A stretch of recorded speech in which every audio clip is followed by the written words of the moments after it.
What's going on, y'all? It's your boy Donrico back at it again with another one. Hey, I'm just gonna speak on you with you guys real quick. I actually want to have a very brief conversation, and I want to speak about something that I'm sure a lot of you can relate to, but I want to at least tell it from my side of the story because I did promise you authenticity in my channel, and I can't give you anything less than the real me, than who it is that I truly am. Because in this era, especially when it comes to social media, especially when it comes to marketing yourself, etc., I don't think that pretending to be something that you're not is a good way to sell yourself and to market yourself effectively. I think nowadays people can really see through it, and authenticity is what's going to really sell, especially given the point of you're in the perspective of someone who's striving for better and striving for greatness and striving for more, as opposed to someone else who thinks that they already got it or is at least striving and is selling you a lifestyle or a dream. And I'm not one of those type of people, right? And I'm not saying I'm above it, but that's neither here nor there. That's a different conversation. I don't mean to digress, but I want to talk about I want to talk about the moments that led up to me eventually coming to the conclusion that I outgrew my environment and I outgrew my circle and my circumstances. And a lot of you, especially in the beginning, when people like me, for example, continuously tell you that you need to invest in yourself in the beginning, very quickly, what you're going to realize is that everything around you is going to start to change. People around you that you've been hanging around are going to start to change and be different around you because you become someone different slowly, but surely you're drifting towards to be something different, something more. Your family members might change, and all of that, especially when it comes to relationships, is really going to determine who's really for you and who's not. And you will slowly drift towards going to your true tribe. But in the beginning, it's going to be lonely because you're in the process. Now, I'll also talk about your perspective on your environment or whatever job that you work, that you in the position where you're outgrowing that, etc. I want to give you perspective, at least from my perspective and what has happened for me, and whatever insight that I can actually provide for you guys, because I actually want to give you guys some value. So, without further ado, I'm just going to jump straight into it. I don't want to waste any more of your guys' time because I'm sure there's a lot of different things that you could be doing right now. But you're rocking with me and watching my video, and I appreciate you. So, from the beginning, I've always wanted to be more. I've always wanted to be someone who was making the big decisions, who had a considerable degree of responsibility placed upon me so that I can actually make a difference in society, in the world, and at least in my community and my family. I firmly believe that I am the one in my family that is going to change the trajectory, and that's just how I've always believed. But I never really moved that way because I didn't truly believe it myself. Now, this is the part where everything slowly started to shift for me. I started asking questions instead of making statements that just affirmed my current circumstance. I'm going to say that one more time. I started asking open ended questions instead of making affirming statements, keeping me locked as to where it is that I'm currently am. You guys, this is something that you guys need to learn to leverage to yourself. You need to start asking questions and this asking yourself the possibility of what if. And we're so used to asking ourselves what could go wrong, or what if this doesn't work out. But very rarely is the person asking, well, what if it does work out? What if it does pay off? What if I do become greater? What if I do become the person that I have meant or God has meant me to be? And that's what I want to actually challenge you as the first step. You just need to ask open-ended questions because it is possible for you, because it has been possible for other people. And that's where you slowly start to develop a mindset of abundance. So for me, it just started off with just asking the questions like, well, what if? Why can't I do it? If they can do it, why can't I do it? So the moment years ago that I moved out on my own and I started to curate my environment, and your environment is very important, especially in your living space. You need to create a living space, an environment, whether it be your bedroom, whether it be your home, etc. I'd say everything. You need to curate your environment to the point where you're being motivated and inspired, and you want to become the very thing that you're looking around, and you want to keep it as organized as possible. Because when you're because think about it, you live there, you're constantly surrounded by it, you slowly start to change your mindset slowly but surely. I started asking myself open-ended questions like, what if this I can do this, or what if I can stay consistent with this? And it started with my fitness. And as I became more and more consistent with my fitness, I started to develop true inner confidence. And then I started to believe, okay, well, what else can I possibly do? Because obviously I didn't come this far to come this far. And so I continuously live my life. I would practice my own affirmations. And the main thing for me when it comes to affirmations, instead of just saying stuff and having them magically appear, because that's not how it really works. For me, when I do my affirmations every morning along with my gratitude practice, it makes me grateful what it is that I have, which the power of gratitude moves you out of the spirit of lack and drifts you towards and invites you to the spirit of abundance. What I would do when my affirmations personally for me is that I'm essentially rewiring my brain to affirm the positive rather than affirm the negative or to acknowledge even the negative. I create that a mindset of a mentality of that of a problem solver looking for solutions rather than just acknowledging the problem and complaining about it. Because at the end of the day, I realized that nobody is coming to save me. So I would just listen to people who were very successful, figure out the commonality between them all, what traits do they share, what habits do they share, etc. So I started challenging myself and started doing some hard things. And as I become done these things a bit more consistently, I developed naturally a state of inner confidence or more inner confidence to actually do more things, which ultimately led me to doing some skydiving, which ultimately led me to moving up in my job and what it is that I do in my 9 to 5, whether it be like just going out and doing things and being more unapologetically myself without the fear of anyone like thinking or judging me for what it is that I am, what it is I'm doing, even to the point where I'm doing content creation to you guys and putting myself out there on the internet. And it takes a lot of courage to do so. And I didn't even have this sense of camera confidence. And I've actually put out a video when it comes to my camera confidence. You can check it out on my channel. It's one of my more recent posts. But I've also just kind of realized and understood what else can I do? How else can I grow? I don't know if you guys are like anime nerds or anything like that, but there's this anime called Solo Leveling, where Chinu Sung, he just kind of like he discovered and happened upon, I'm not trying to spoil the story or anything like that, but he happened upon this system to which it gave him a set of instructions on how he can radically self-improve. And that's how I kind of like viewed it. I viewed it as this game of what else can I do better on? What else can I do this? Whether it be my style, whether it be my grooming, whether it be like the collection of my fragrances, which I also done a video on, and I do have some more fragrances. So I suppose once I get a few more, I could do an update video. But needless to say, the next thing I did is I used the law of exposure to my benefit. And by using the law of exposure, I just need to explain this very briefly. I exposed myself to situations, people, and environments that I wouldn't have otherwise thought that I would have exposed myself to, or I drifted more towards the environments in which I want to actually participate and be a part of. Whether it be going to San Diego and participating in high-rise rooftop fashion shows, or whether it be, just going to a certain environment with certain group of people who have like more of an abundance and positive mentality, whether it be just exposing yourself to where there's a bunch of high net worth people or the people who are doing their own thing or a lot of entrepreneurs, etc. Being around these people, you are the sum total of the 5 people that you surround yourself with the most. We are human beings, we're social animals. This manifests itself one way or another every single time without fail. So you got to curate your friend group. And I remember one time, and I think I told this story to you guys before, but it's worth reiterating here. I was I had a reservation at the Westfield UTC Mall down there in San Diego in La Jolla.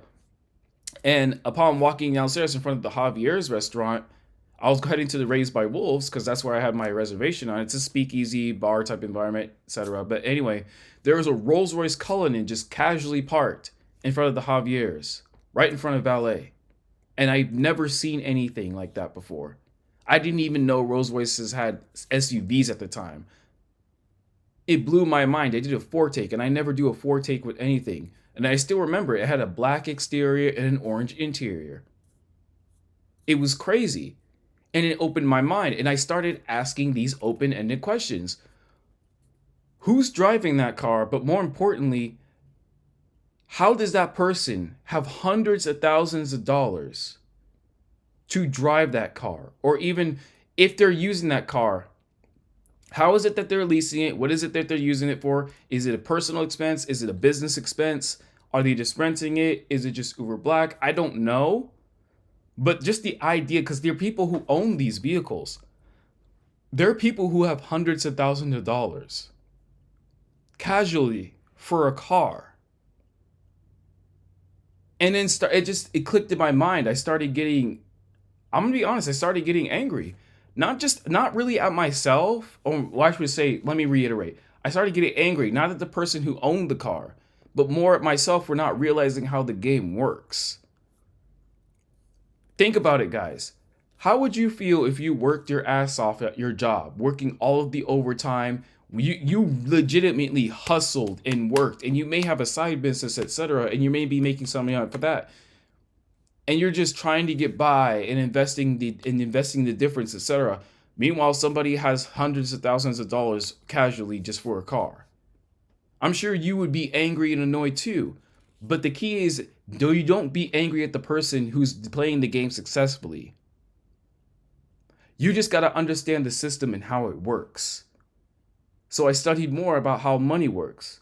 And then I studied more of the habits of people who have an abundance.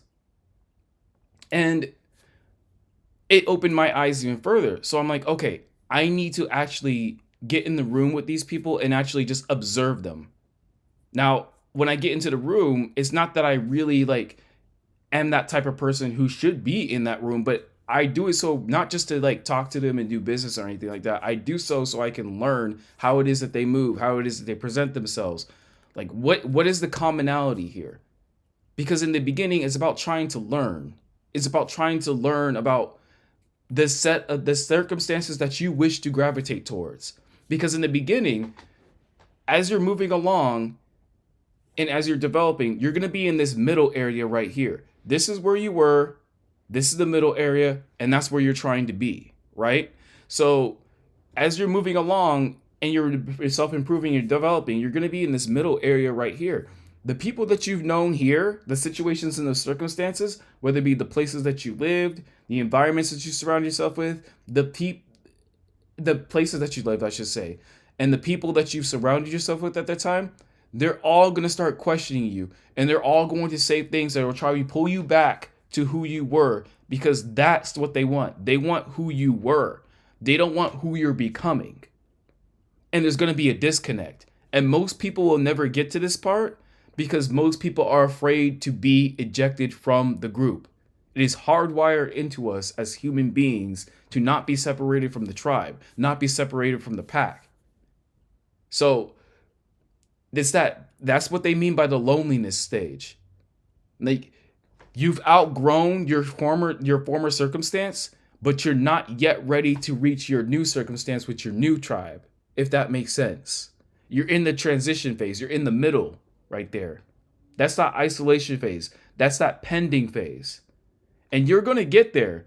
But the key is you cannot stop, nor can you quit. You need to continuously reinforce everything that has worked for you up to that point. And you need to learn to make sacrifices and become more. And a lot of times what has helped me is that I would have to expose myself to more. Sometimes I would go into these showrooms where they have these electric vehicles, whether it be Rivians, whether it be Lucid Airs or the Lucid Gravities, Tesla, etc., and just kind of step into the car. You don't have to buy it or anything like that. Just get into the driver's seat and understand what it's like to be behind the wheel and what it is to feel that. Even if you want to go into a luxury store, touch the fabrics, do whatever. Put yourself in a position to where you're surrounded by abundance and then understand what it's like to be in the midst of it.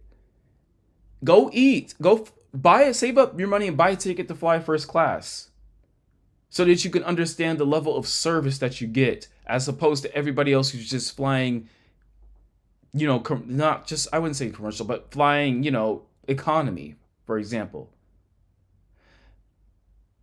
Your brain is going to figure out ways to replicate the experience. One of the things that I like to do is I like to tour luxury high-rise apartments. And the reason why I like to do so is because I like to put myself in the position as if I am there. I want to know what it's like. I want to be in the midst of it. I want to understand what the amenities are like, their surrounding area. I want to know what it's like from the perspective of someone who has that type of lifestyle. And what that's going to enable me to do is going to enable me ask more open-ended questions like, how can I afford this? Remember, you don't want to make affirming statements if they're not positively reinforced. You can't say things like, I can't afford it. Say things like, how can I afford this? How can I replicate this experience? How can I be put on the track to eventually have this?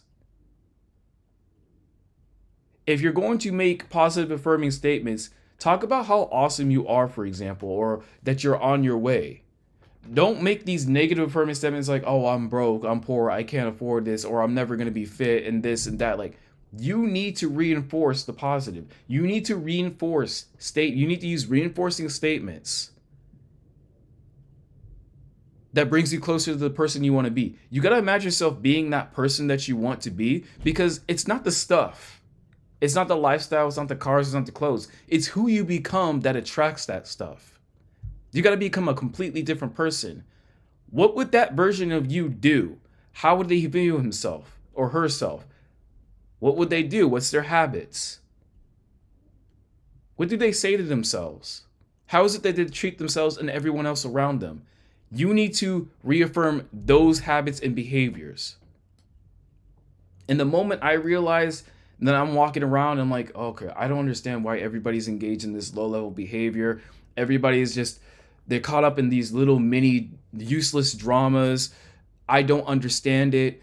I can't relate to it. And it's not because I'm so much better than you. It's just that I'm moving in a different direction. People I used to talk to, I can't really relate to, because all they care about is, I'm just going to be completely honest, it's mainly low level stuff like what they did with some girl, or what, like them going out to parties and stuff like that. I don't care about that stuff anymore. How can I make an impact? What do I have to do to increase my income or bring in additional revenue or create additional income stream? Like, what type of person do I have to become in order to become more marketable to a certain group of people? How can I become more fit? How can I become more rich? How can I continuously build my wealth? Who and what do I need to tap into? What resource do I have to tap into to gain more knowledge to become the person that I wish to become? Once you actually start getting all that, and then you bring God along with you, you're not going to be in the mud with everybody else. Everybody else cares about partying, going out for drinks. And there's nothing wrong with any of this stuff. Let me be clear to you guys. There's nothing wrong with any of this stuff. But if you have a North Star that you're following, if you're going in a certain direction, you can't afford to waste time. You need to surround yourself with people who are going in the same direction that you're going in. You need to put yourself in environments every now and again, even though you may not currently be there. You need to put yourself in these environments time and again to continuously reinforce this idea in your head that this is what I'm striving for, and I'm going to get here no matter what, and I'm going to find a way to get here. But it's going to require for you to be a different person. And in order for you to be a different person, I'm telling you, you have to outgrow the old you. You have to outgrow your old friend groups. And especially when it comes to people, because when you're in the process of becoming better, you're going to figure out who's really for you and who's against you. You're going to figure out who really supports you and who's trying to drag you back down there with them. And they may use shaming languages.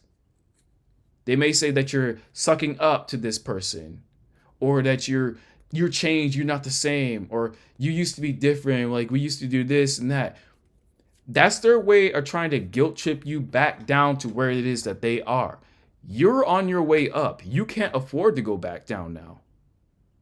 You can't afford to go back down now. And this is going to be the hardest part, because most people are afraid to be ejected from their groups. They're afraid of standing out. They're afraid of being the person and using the gifts that God has given them that makes them stand out, that will inevitably put them in the spaces and the areas that they really truly wish to go to. And I'm telling you, you're never going to get here unless you can outgrow from there.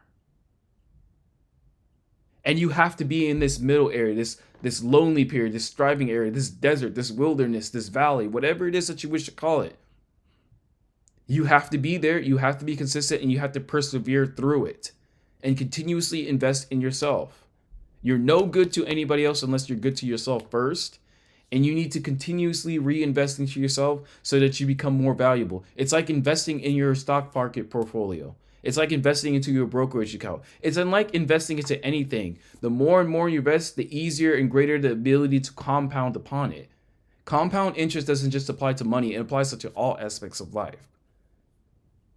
And when I realized, and I would get magazines, like I would buy like Rob Report magazines, I would get like a couple just to see what it is like temporarily. I don't care how bougie it might seem. And it's not so much, again, guys, it's not so much the lifestyle. It's the ability, it's the abundance. It's the ability to go and do whatever it is that you want, not feeling pressured that you have to go do this.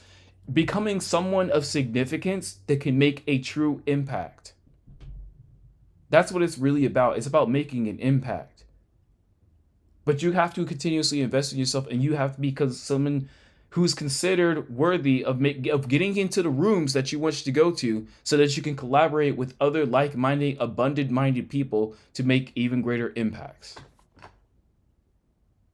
That Rolls-Royce Cullinan is still burned into my brain, guys.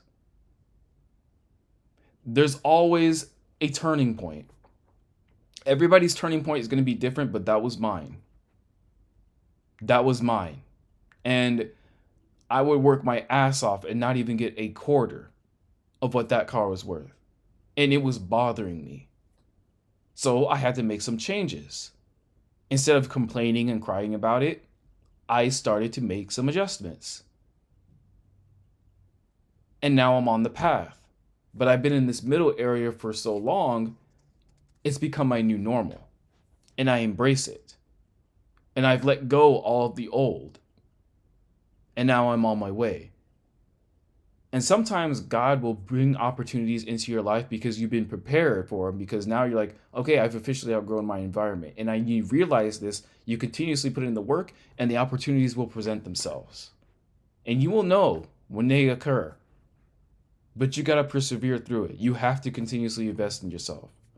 So that's just how I see it. That was the turning point for me. The turning point for me is, listen, I want more for myself. I want better for myself. I want better for people that I care about and people that surround me. I want to make an impact, and I can't do that being who it is that I am right now. And that's what I realized at the time. And it was, in that Rolls-Royce Cullinan, it was kind of like the nail in the coffin. I'm like, okay, I can't continuously move the way that I've been moving. I need to become something different entirely. And so started my content creation journey, pushing harder in the gym, working even more at my job. Like it just compounded over time. But it also comes with its own sacrifices. Sometimes it comes with less sleep. Sometimes it comes in saying no to certain obligations. You may even see your own family less and less, despite them continuously contacting you when you can come visit this and that. But you know you can't, not because you don't love them, but because you have a purpose that you need to fulfill. Can you do that? Because this middle area is where the rubber meets the road. If you're really about it, you'll get it done, and it will be worth it in the end. And that's what I truly believe. I will not allow any air of negativity to come upon my spirit. So I'm going to leave it right there. I know I've talked a lot, but if you guys really want to be on this path, if you really want more for yourself, then you're going to have to do more and be more. There's nothing wrong with just being normal. There's nothing wrong with being average. If that's what you truly want and desire, as long as you're happy, then that's cool. But I personally, I can't do it. And it starts with being honest with what it is that you want. That's not the life that I want. I don't want a normal life, so I'm striving for more. Because for me personally, I don't see another way. I don't see an alternative. And that's me. It may be different from you, but that's me. All right? Listen, it's your boy Donrico signing out. I'm going to catch y'all on the flip side, all right? Deuces. You got this, y'all.